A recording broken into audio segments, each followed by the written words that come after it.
and this is the last day of the Google Earth Engine training program. So last 2 days code I will share by today because I have to prepare all this code in a single folder. That's why I am taking time to share this code. So today we will start our session with different types of environmental issues and environmental problems like air pollution and some kinds of water quality also you can identify from the Google Earth Engine. So if the screen is visible, please let me know. Is it visible, right? Yes, sir. Is it visible? Yes, sir, it is visible. If it is visible, please let me know. Am I audible to you? Yes, sir. It is visible. Okay, thank you. So today we will learn some basic things of remote sensing, that is some remote sensing indices. So remote sensing indices is basically used to identify different types of objects in the Earth surface. Like if anybody working with the vegetation cover or like uh, the area under vegetation, they can use the index like NDVI, normalized difference vegetation index.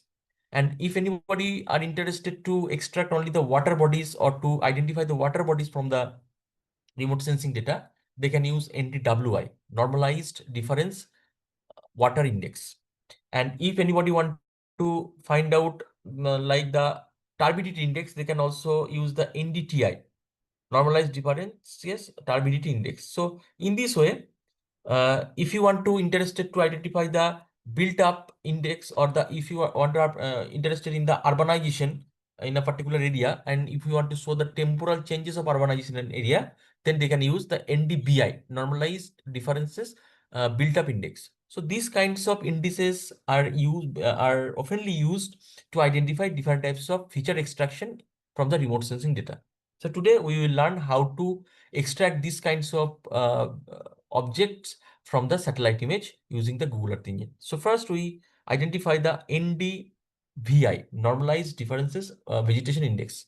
So to identify, this time swinging here.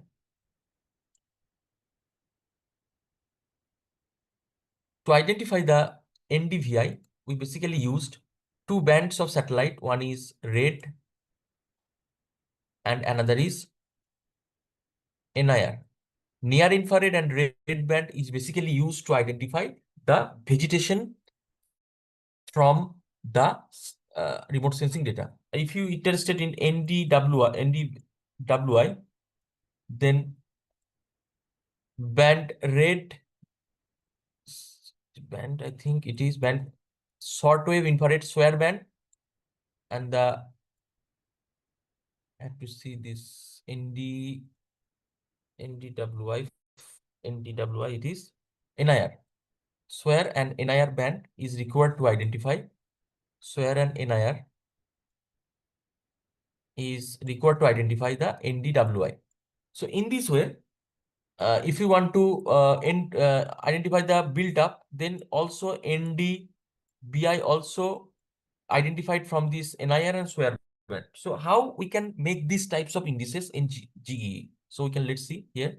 It's very simple code. For example, this is NDVI. So this is a very simple code. I have taken area of interest, and I have taken band 5.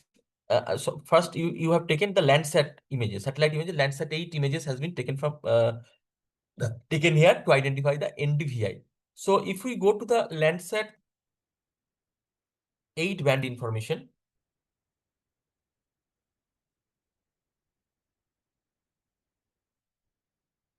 we can see in Landsat 8 we need red band and near infrared band. So that's why in Landsat 8 band 5 is near infrared and band 4 is red.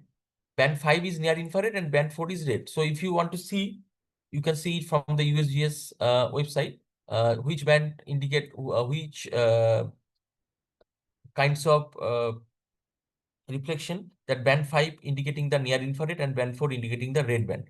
So basically, you can see Landsat 8 and 9, you can see that band 5 is near infrared and band 4 is red.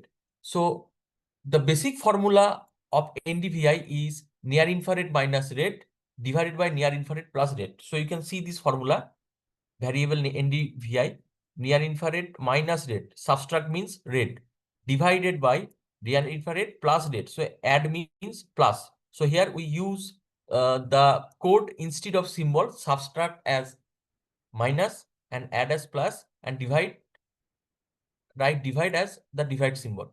So and it's renamed as NDVI, and we can you can use the param, that means the color chain of the NDVI, that is yellow, blue and red. And if you want to export this map to your drive, you can use this code from here. So now I'm running this code here. The code is running here.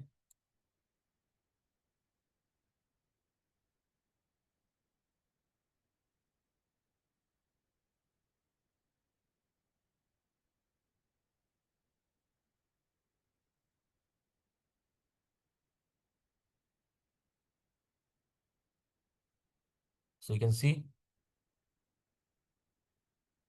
the map has been generated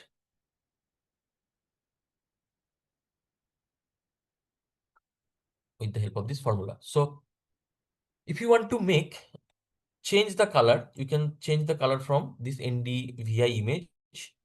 I change the color this yellow as blue and this blue as green, and click apply. You can see the changes in the color. So here also you can create some more classes.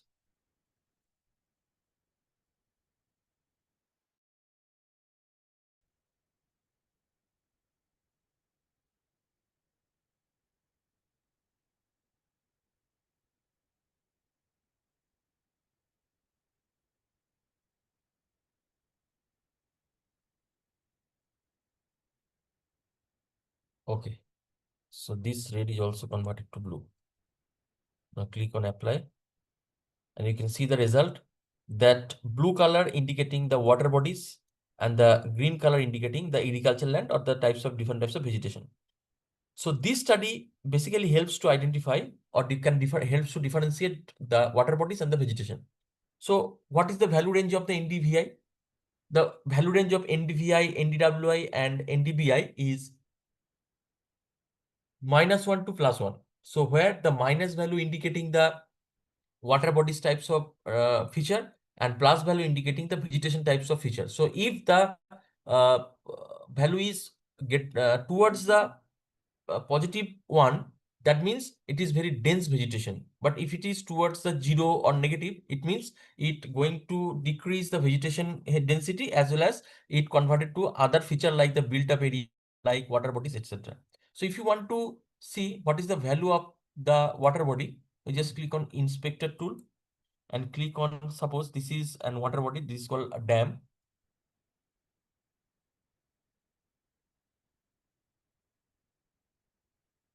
If you want to take the value of this water body,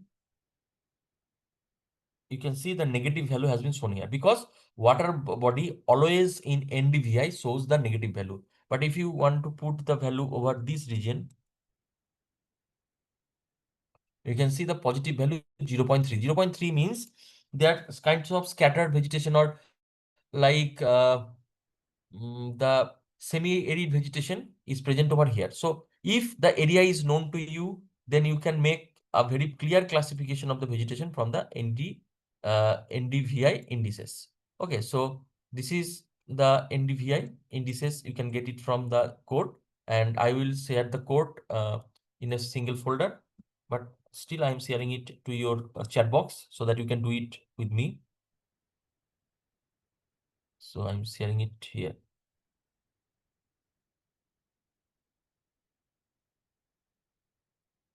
NDVI.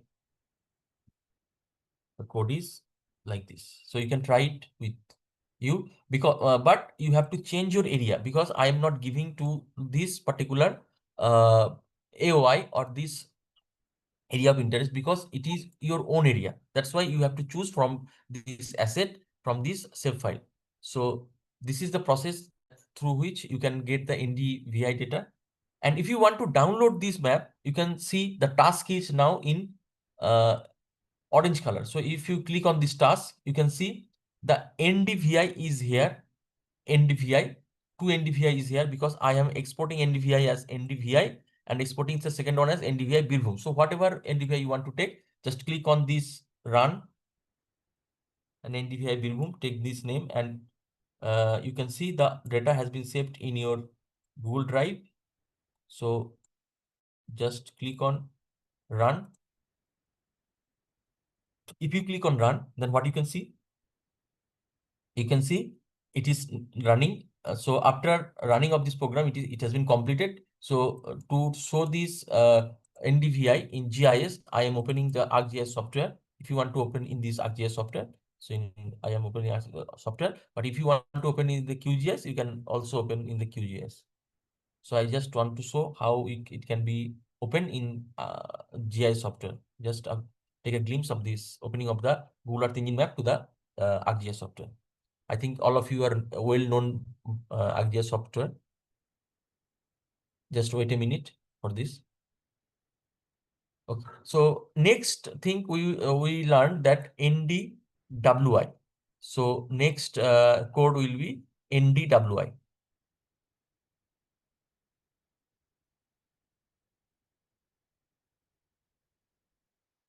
So this is the code of the NDWI. The same thing has been done here, but you have to take the band 3 and band 5. So if you want to take the NDWI, we take band 3 and band 5. If you can see band 3 and band 5, band 3 is the green band and band 5 is the near infrared band. So both short wave infrared and near infrared as well as green band as well as the infrared band can help to identify the NDWI. So you can use both SWARE band and NIR band as well as you can use green band and the NIR band to identify the NDWI. So whatever band you can take, that short wave minus near infrared divided by short wave plus near infrared, you can do it, or green minus near infrared divided by green plus near infrared. This can also be used for NDWI extraction, water body extraction. So here you can see, yes, the process is still running. So if you want to get the NDWI, so I am getting it from the Landsat satellite image. You can also get it from the Sentinel image also. So here we filter the date, filter the boundary, and then calculation of the NDWI. We have taken SWARE band 3 as green, band 5 as NIR band, and rename as NDWI.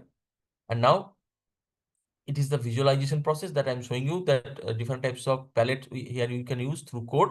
So now you can run this program, run this code, and see the result. NDWI is coming here.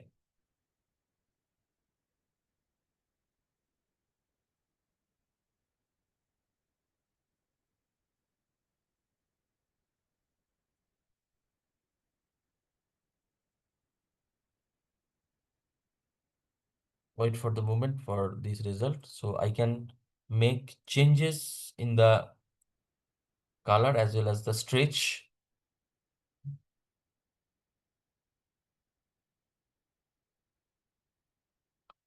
Okay.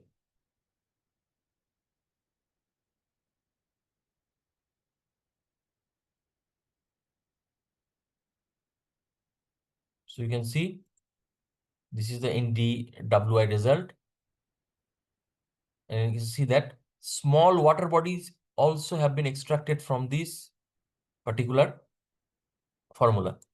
You can see these deep blue are the water bodies, and you can easily extract these water bodies from this satellite image. So if you want to verify this, it is water bodies or not, so you can verify from the actual image of the Earth. I am opening the satellite image so that you can clearly identify or verify the map.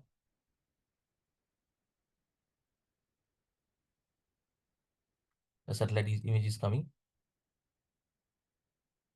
And this pixel basically indicate the pixel of built up area. If I put it in red, this pixel, basically the pixel color is like this. So I'm putting it as like this. You can see this color indicating the built up area. So satellite image still not coming here. Yes, coming, it's coming.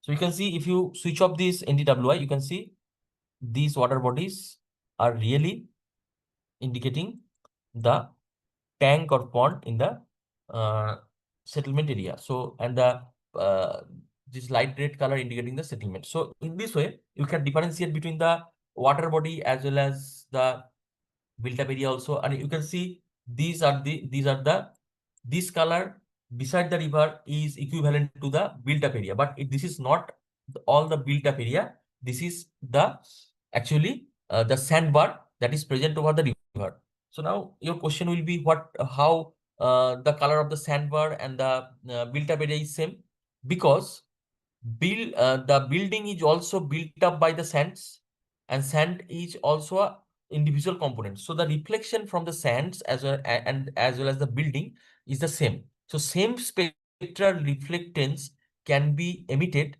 both from the sands as well as from the built up area, because both are made of the sand. Okay, so this is one thing you have to remember here.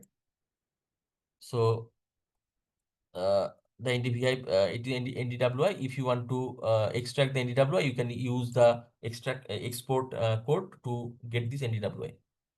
And still NDVI is running. It's about 6 minutes. It's running.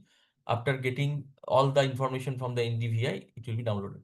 So now I am shifting to the next indices. So up to this, any question from your side?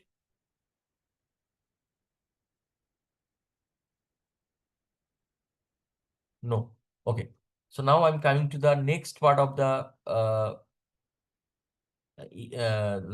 indices, NDBI. This is called normalized difference built up index. So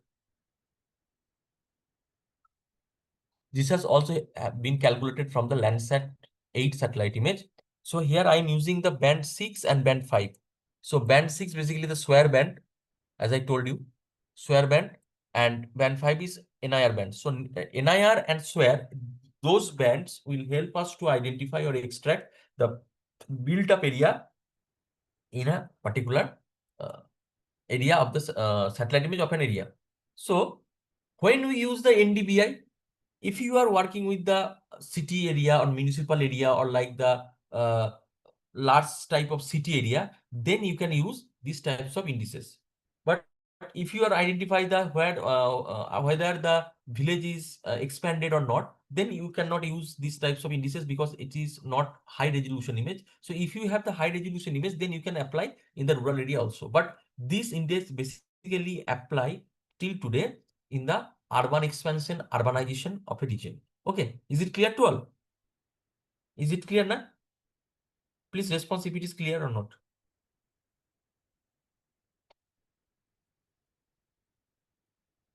So can you repeat it once?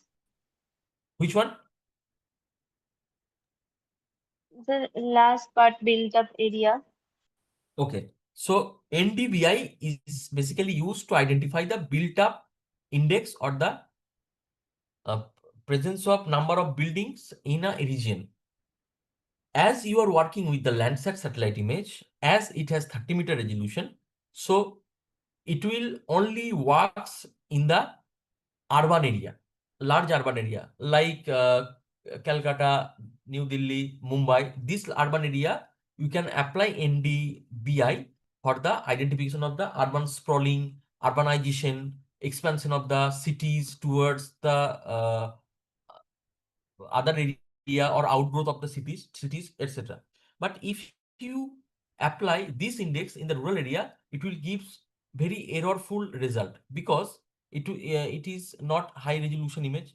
But if you have the millimeter or centimeter spatial resolution image, then you can apply for the expansion of the rural area in present day. You can apply this index in particular rural area also.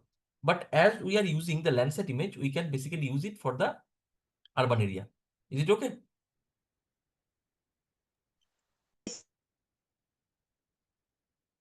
So now, before running of this code, we can see the NDVI has been completed this processing. And if you click on this drop down, you can see it will ask to open in Drive. So if you open in Drive,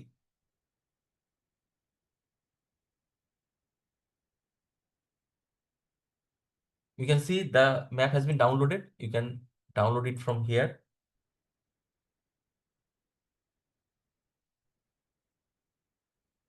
So it has been downloaded here. I'm showing you how you can open it in the ArcGIS software. So when it is downloaded, and I'm telling you the NDBI. So if we want to calculate the NDBI, what bands we have taken here? We have taken square band and the NIR band. Now, if you want to, the formula is same. Square minus NIR divided by square plus NIR. In the numerator, it is plus, and minus in denominator is plus. Okay.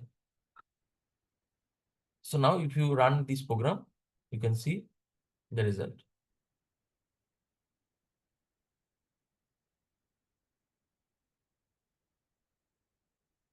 The result is coming. The result is coming here.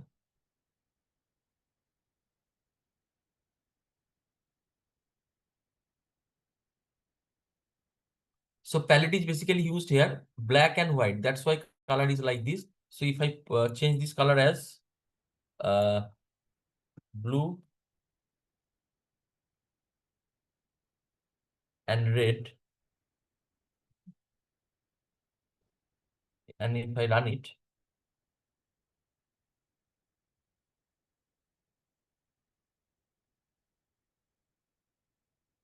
you can see that it looks like this. So you can change the NDVI color from here also. So I can use the palette here to identify the color. Just see that. Just a minute.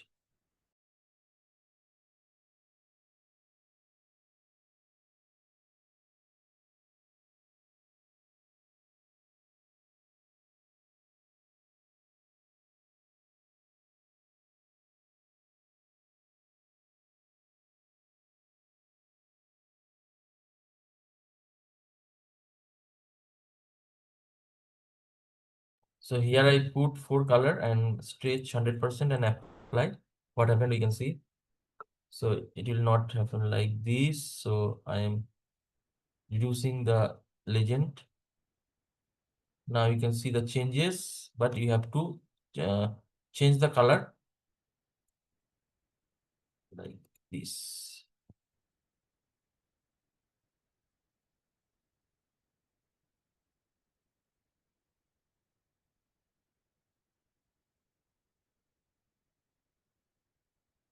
So this will be the water body, the blue. Apply. Okay. So apply. Now you can see the changes. What is it? Agricultural land. The red is agricultural land. So I have to take it as yellow. Okay. And now it is taken as red. So you have to understand what color indicating the vegetation settlements. So if I see, so I previously told you that as the pixel resolution is very high or not, spatial resolution not good, that's why it's very identify the rural areas in this particular issues. Okay, so if you see the color of the settlements, you can see the color of the settlements is like this. This is the color of the settlement. So it is very difficult to identify. You can see the settlements color is like yellow as well as red as well as blue. So why it is this problems has been created? Because the resolution is very high. Sorry, resolution is very low, 30-meter resolution. So it is not able to extract the built up area from the rural settlements. So this is the problem of NDVI when you are using in the rural area. So is it understand to you? Is it okay to you all? Why we are not using the NDVI in the rural area?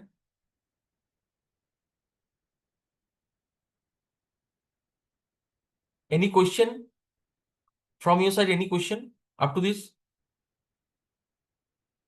No question. Okay. So now the NDVI has been downloaded. So if I want to open it in the ArcGIS software, so I'm opening it here.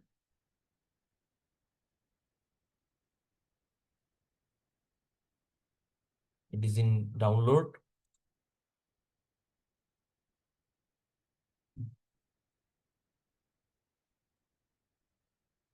This is the file that you have prepared in the Google Earth Engine.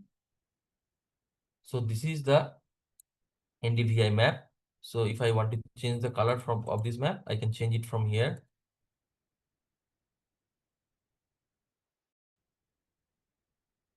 Okay.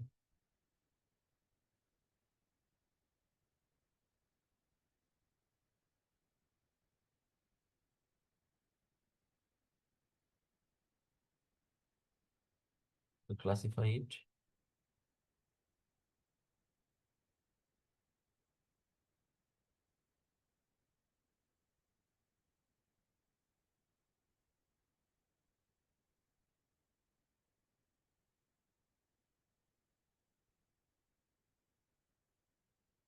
So you can identify your vegetation and other of the other features from here. This is the settlements. These are the settlements patches, and these are the agricultural land, and these kinds like it is the water bodies. So you can change the color as per your concern. You can make a change from here. Like this color can be converted into blue.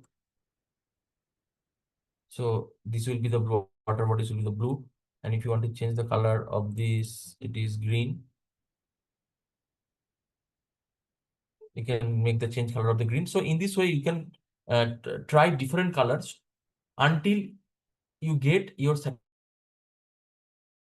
In this way, you can open this map in the ArcGIS and both QGIS software also. This is the basic things of NDVI exportation into the other software of GIS. So now coming to the next practical, that if you want to correlate NDVI with the temperature, NDVI with the temperature, or NDVI with the NDVI like this. So these kinds of relational study also be done in the Google Earth Engine software. So I'm giving it to your chat box.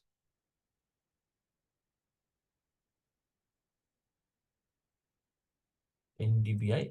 Today I will prepare all this code, and I'm trying to prepare it by today. But if I'm not able to prepare it today, but I will definitely send you by tomorrow.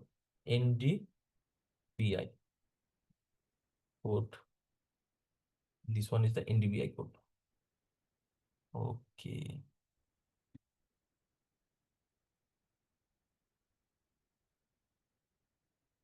This one has completed. And now coming to the next part of this practical.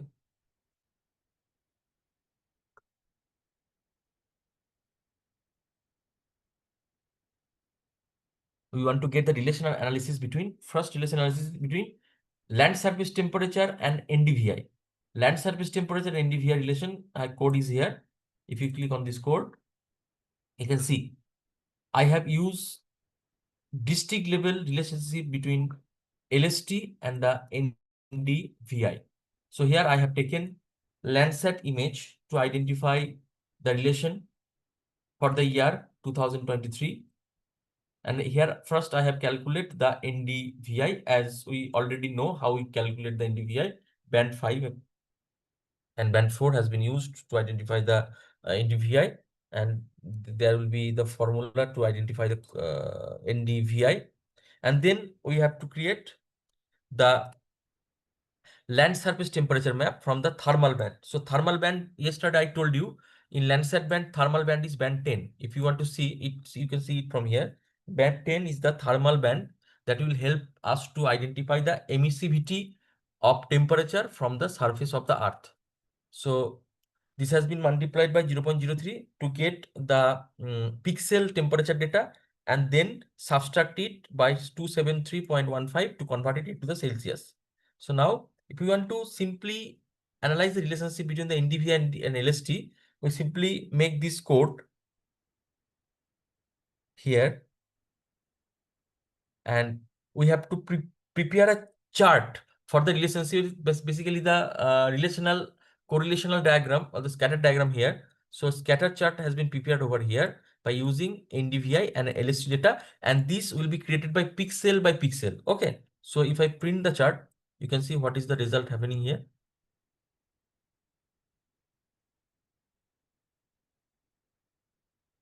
So both maps are, the maps of Birbhum are coming here, and this is the result you can see.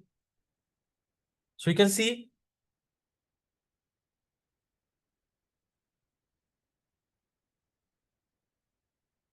these kinds of relational result, like it is shows the negative trend over here. Trend line drawing is not possible here. So if you want to draw trend line, so you just download your CSV file. So if you want to download your trend line, you just download your CSV file. It will be downloaded. And if you want to see the X and Y value, you can get it from here. Yes, you can get it from here. This is the NDVI value and this is the LST value. If you want to prepare this relational diagram from here also, you can see 478 pixel has been extracted to identify the relational analysis.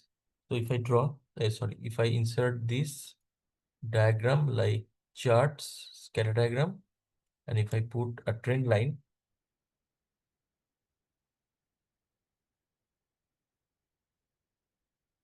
a trend line is not showing very good results, but it must be the negative trend because LST, I think the XY coordinate has to be changed here.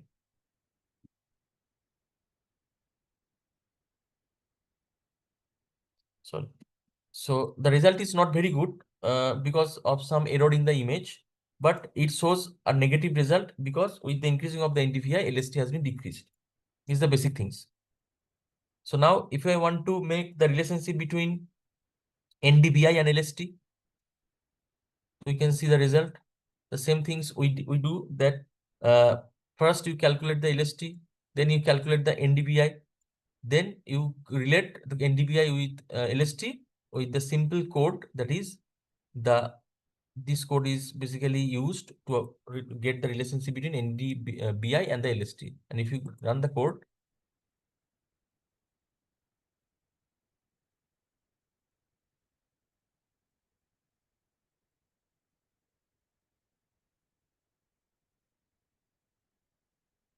the image is generating. Yes. So it's create a very good relationship here. You can see a very good relationship has been created here, and trend line is also given here by default. And if you want to download it as CSV, you can also download it as, and if you want to download as PNG, you can also download it as PNG, and PNG format like this. You can use your research paper or your uh, research to make this relationship. Okay. So this is one thing. You can make the relational analysis between two variables in Google Earth Engine. So I'm giving it to you. It is the relationship between NDVI and the land surface temperature. It is very truly defined that with the increasing of the NDVI building area, land surface temperature is also increased. So I'm giving it to you.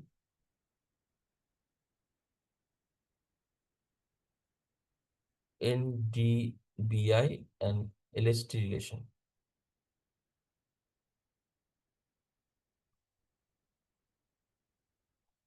Up to still.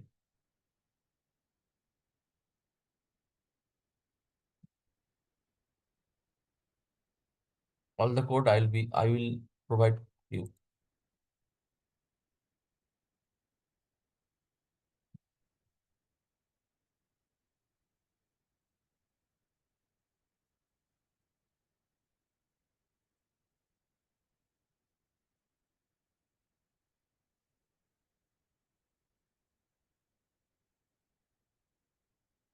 So that's done. Now I'll show you how you can measure different types of air quality data, or you can extract different types of air quality data from the Google Earth Engine. So for this, I previously told you that Sentinel 5P data I'm showing you again.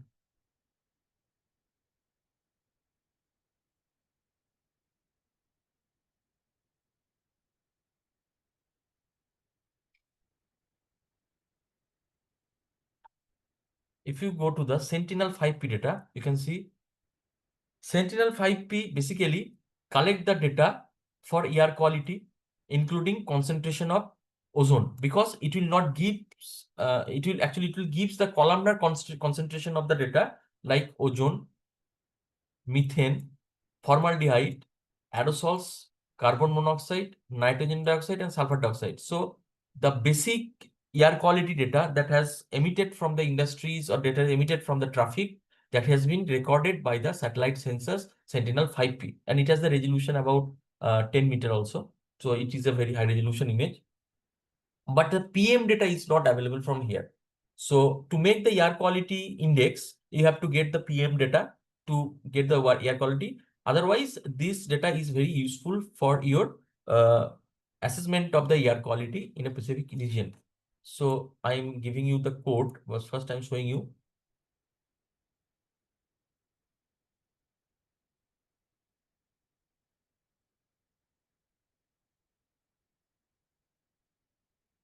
Suppose I want to get the carbon monoxide data. So I'm getting want to get this carbon monoxide from the Asansol region. It is a highly developed industrial region in the eastern India. So these are the codes. So if you see what satellite image has been used here, here satellite image Sentinel 5P has been used here.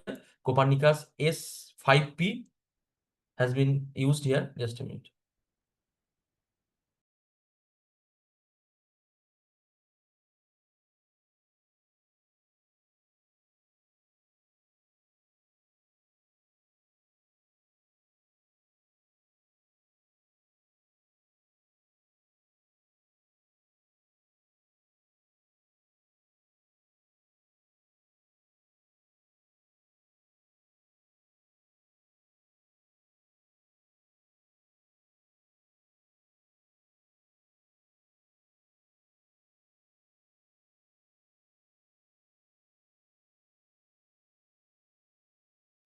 Okay, so here we use the Sentinel 5P and we take the date from January to December. So it will gives the average emission or average concentration of carbon monoxide throughout the year. Basically, it gives the annual range of the concentration of carbon monoxide. If you want to take the concentration during pre-monsoon, monsoon, or post-monsoon, so you can change the date from here. So you can get the data within specific date range. So here it gives the column density. Okay, so I'm telling you that it gives the column density. So it is not actually the concentration, but it gives the column density. So column density, from the column density, you can convert to the concentration of this particular carbon monoxide. And then these are the palettes through which you can show the map through different colors. And we get the mean carbon monoxide throughout the year. Now I'm running this code.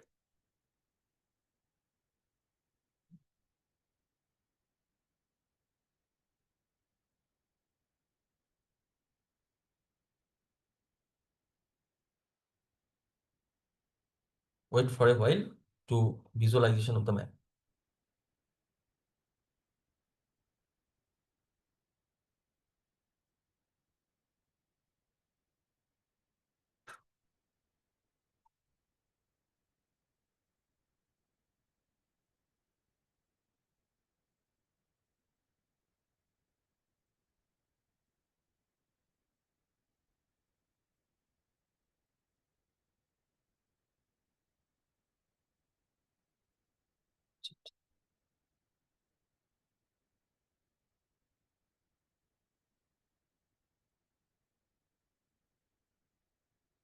Yes, it's now coming over here. To complete the map, you just see this loading is completely done or not. I'm changing the color as cancel it and custom is 100%, and you can apply this. So you can see the changing concentration of carbon monoxide in this particular region. So if you want to get the value of the carbon monoxide after getting the entire map, you just go to the inspector tool and click on the deep color, and you can see it's calculating the column density 0.04. But if you click on this part, it is also 0.04. So there is not so much variation of carbon monoxide in the specific region. So all more or less 0.04. So now we can try the another element, that is methane. So if you want to get the methane, just click this code, and again it's Copernicus Sentinel, Sentinel 5P data, and get it from the Copernicus Open Access Hub, and all these will be the same. And just click on it, calculate the mean ozone, and click on run.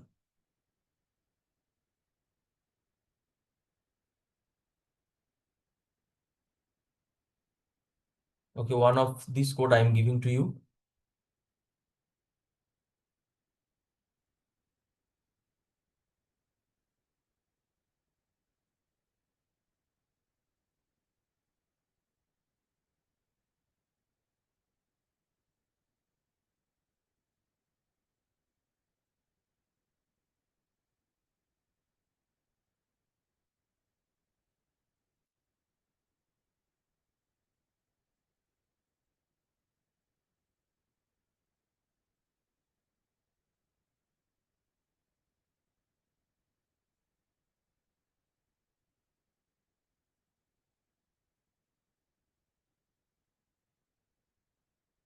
So now it's come. It is now coming here, and then you can change the color from here, or you can stretch it and apply it.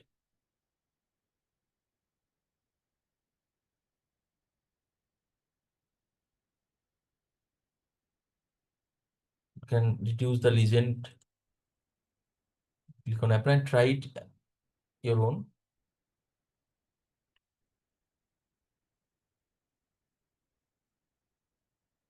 And wait for a while for the visualization of the map. So in this way, you can get different types of air quality parameters and convert the columnar concentration to the actual concentration with a specific formula. I don't know how it can be converted from the columnar to the actual concentration. So if you are working with the air pollution or air quality, you can get it from different methods also. So if you want to get the pixel value, just click on inspector and click on this particular color, the ozone concentration. Here we can see it is calculating here 0.021. If I click on this yellow,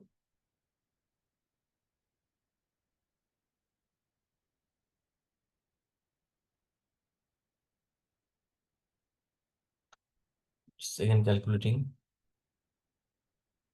0.122, then it is green. If it is green, then so some variation has been seen over here due to the variation of concentration in the particular area. So in this way, you can get the methane, ozone, as well as the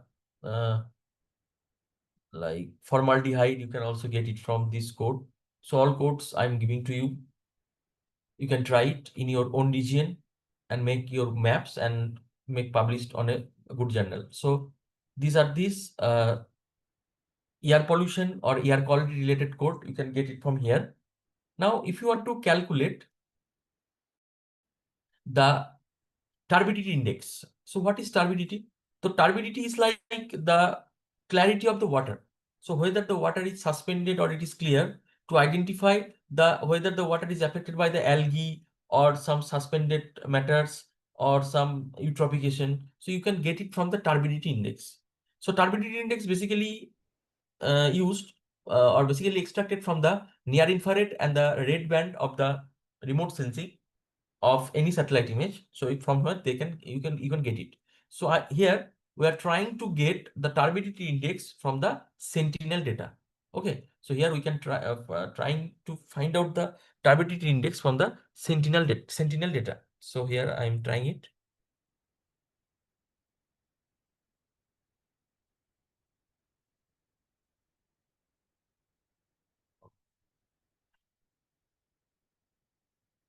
So up to this, any question from your side? So in future, if you are working with Google Earth Engine and if you are not able to find any codes, so let me tell and you tell me, and then I will try to make your code from my side. So turbidity index.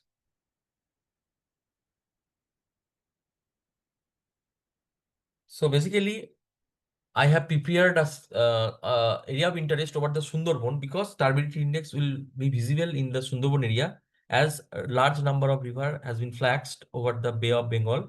That's why we can able to get different variation of the turbidity in this particular region. That's why I'm taking this region here. So Sentinel-2 has been used for here. So Sentinel-2 data from January to December I have taken here, and cloud cover has this less than 10%. And here I have put NDTI as red and green and red plus green. So not the infrared. Red and green has been taken here. Red is 4 and green is 3. So 4 minus 3 and 4 plus 3, we can get the NDTI or normalized difference turbidity index. So here I have used different palettes to get the turbidity.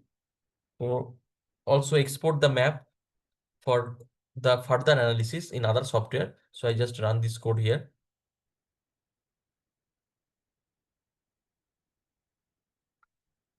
So the turbidity map has come, and I'm trying to make more color, different color to get this turbidity.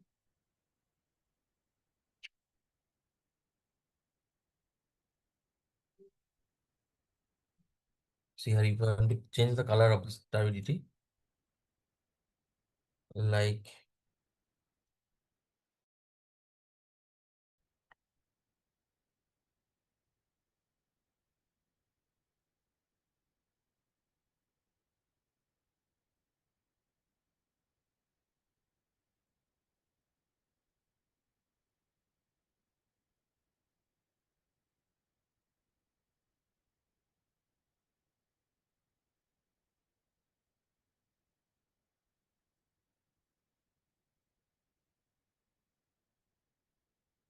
close it. You can get 2-3 types of variation over here.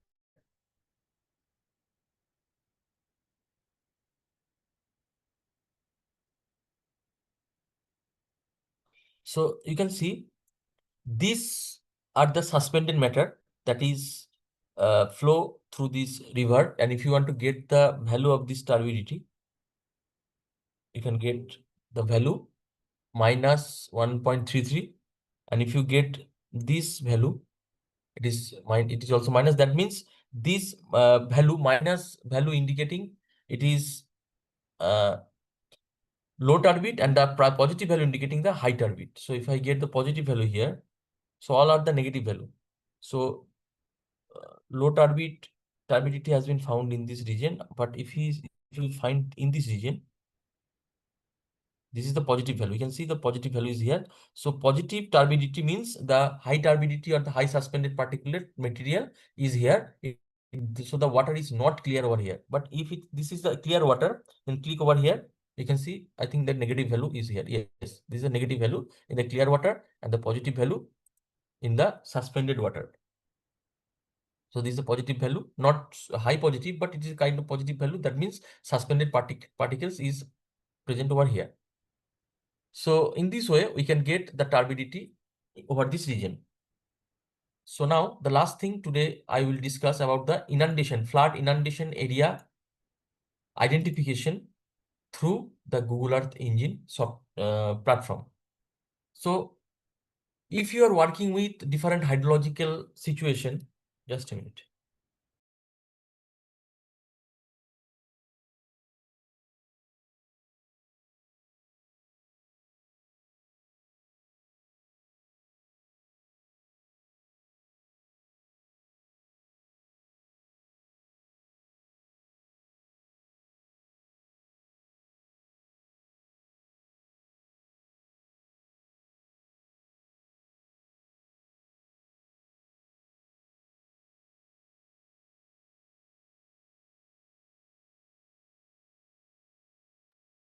Sorry for the interruption. So if you are working with the hydrological problems like the flood, and if you want to extract what is the situation in pre-monsoon and what is the situation after post-monsoon and what are the waterlogged area, you can get it from the Google Earth Engine platform. So it is a very essential who are working with the flood situation and who are working with the disaster tools. So I'm showing you how you can get it.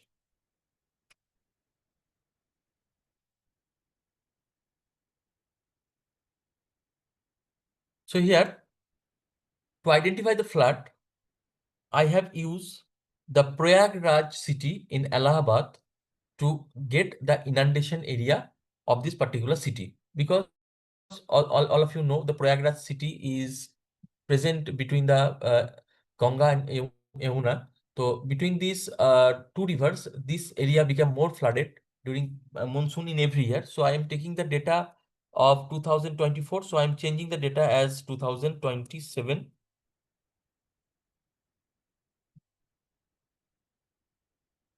Doesn't tell us 27, because in 27 the flood was vulnerable in this region. So all 2024 has been converted to the 2017. So how the code will work? You can see we have taken two types of code. One is for dry season. The dry season means pre-monsoon. So I am taking the month of May, 16 May to 25 May, and after post-monsoon. So here I have taken the month of September, where the area has been when the inundated area has been found. So you should not taken the date between July and August. If you take the date of between July and August, it will get high cloud cover. So you cannot able to find the water logging area. So I am taking September as post monsoon and May as pre-monsoon. September is not the post monsoon. Actually, September is the immediate after the monsoon. September month will be the immediate after the monsoon. So here we have also taken the NDVI, that means the waterlogged area before flood and after flood. So you can see I have taken two NDWI before flood and after flood. NDWI 1, that is the before flood, and NDWI 2, that is the after flood. Then we subtract before and after and get the water extension during the September. Okay, so if I run the code,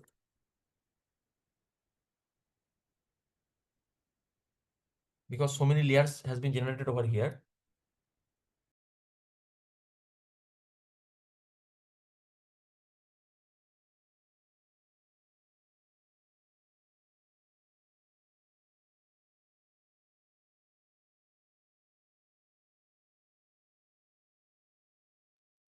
So many layers are here. So I'm going to the particular study area.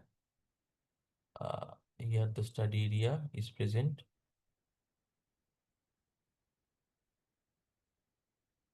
You can see this is the NDVI, NDWI in dry season. I switch off this layer. Just wait for a minute to get the result.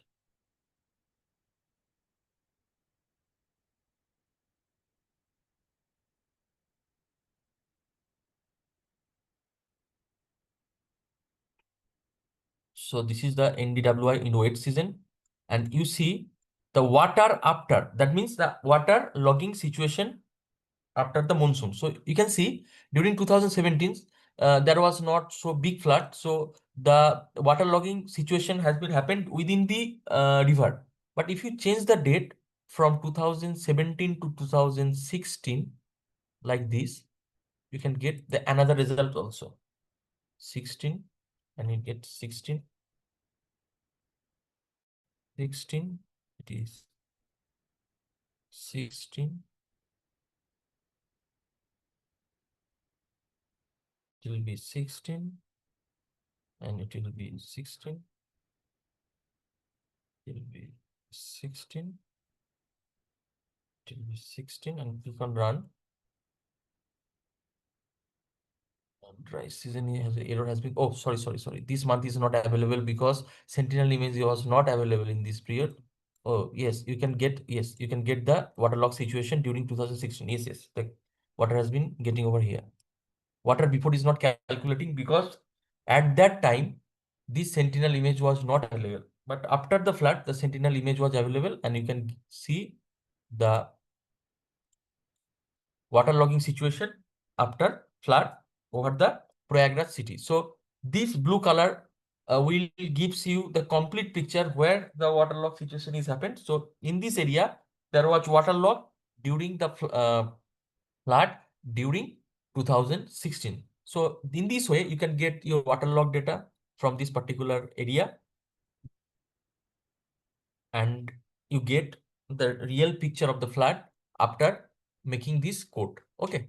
So from my sides, this I have done, and I will provide you all the codes from the last 3 days to till today. So I'm preparing the code by tonight, and I think I can able to provide it by tomorrow. If I'm not able to provide by tomorrow, then you can just remind me to get the code. Okay. So I'm giving the code by tomorrow. So if you have any question up to this, you can ask me. So in future, if you are working with the Google Earth Engine and if you are not able to find the code, you can ask me. If I have the code, then I will provide you. So do you have any question regarding the today's class?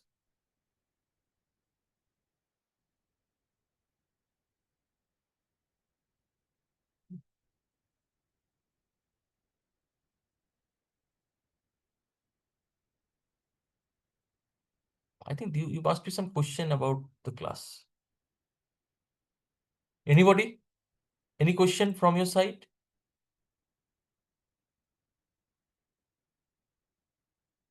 Am I audible to you? Am I audible? Yes, sir, audible. So after getting you the code, you can make practice all these program, and you can try it for your own area. If you have the really environmental problem in your own area, you can go for different types of methods and different types of code for that region, and you can make your new research for your region. Okay. So if you have any question, you can ask me, or I can leave the class. The Sentinel-5 data can be used for larger area, na? Yes, definitely. You can use this Sentinel-5P for the larger area. But you take the area where the problem is happening. Then you can get the result.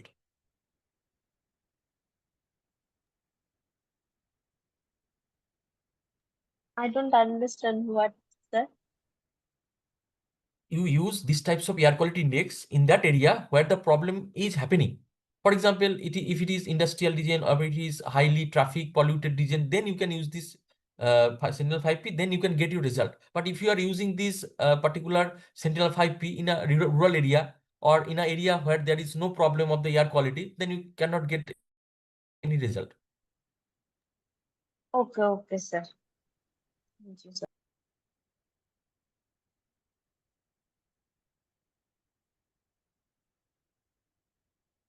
So any other question? So okay, I'm done. So I will try to provide the code by today or by tomorrow. So Apurva, are you here? Apurva, Subhajit, are you here? Yes, sir. Please end the session, and I'll provide the code to the WhatsApp group. Okay, sir. So okay, best of luck for your new research, and good luck to all of you. And thank you for joining this course. Thank you. Yes, sir. Thank you, sir.